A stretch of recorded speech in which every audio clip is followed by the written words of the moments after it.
انك تاخدي مكملات غذائيه لرفع الحاله العامه لصحتك والتجنب سوء التغذيه اللي بتحصل خلال فتره الرضاعه. مش بس التاثير بيعود عليكي، لا ده كمان التاثير الايجابي بيعود على طفلك الرضيع بالفايده. هتساليني ازاي؟ اقول لك، العناصر والفيتامينات والمعادن بيحصل عليها الرضيع عن طريق لبن الام. لما تبقي بتاخدي احتياجك اليومي من العناصر والفيتامينات والمعادن وما بتعانيش من اي نقص، وبالتالي هينزل لطفلك مع اللبن كل اللي هو محتاجه. انما لو عندك نقص في حاجه، اللي هيحصل ان النقص ده هياثر على صحتك اولا، وهياثر كمان على اضرار اللبن لطفلك. نداء لكل الناس اللي حوالين الغلبانه اللي لسه والده، حاولوا تساعدوها ونعذر الحاله النفسيه اللي هي فيها دلوقتي ونساعدها هي وابو العيال. خلصنا بقى الكلام المهم، نيجي للكلام الاهم. بعد الولاده جسمك بيحتاج ليكي ولطفلك العناصر الغذائيه اللي المفروض انت هتوصليها لطفلك، وكمان اللي هتوصليها لجسمك اللي لسه طالع من الحمل وخلصان. انا جاي النهارده وبجاوبك على اهم سؤال: يا دكتور، سناني وشعري ومفاصل ايديا كلهم بالسلامه، عاوزه اي حاجه تساعدني لاني خلاص ما بقتش مستحمله يا دكتور. اجي اقول لك، هل اخدت فيتال ماتيرنا بلس النهارده ولا لا؟ فيتال ماتيرنا اللي هو المكمل الغذائي اللي هيصلح البهدله اللي انت شفتيها حمل وولاده ورضاعه، كمان تركيبه متكامله من حديد وب مركب وفيتامين سي، ومن ناحيه ثانيه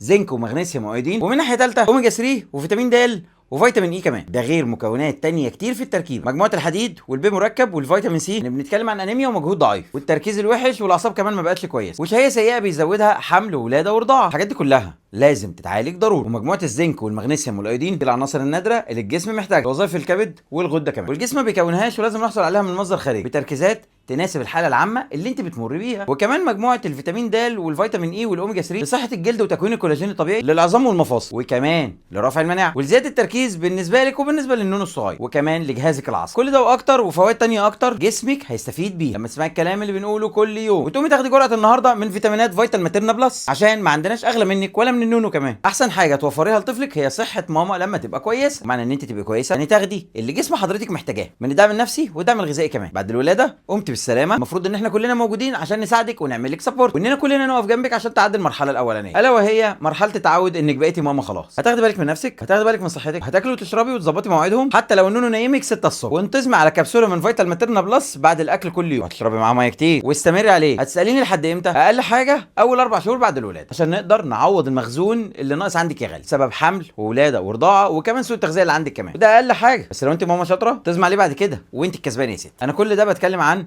اللي بترضع طبيعي. طب واللي بترضع صناعي طبعا تنفع تاخد من فيتال ماتيرنا بلس، لانها لسه خارجه من حمل وولاده وجسمها كله لسه تعبان ومحتاجه كل مساعده ممكنه. وافتكر ان مفيش احسن من فيتال ماتيرنا بلس عشان يعوض النقص من مخزون العناصر اللي جسمها محتاج لكل وظائفها الحيويه، سواء كانت بترضع طبيعي ولا صناعي، فاكيد هي محتاجه فيتال ماتيرنا. على فكره بجد مش هزار.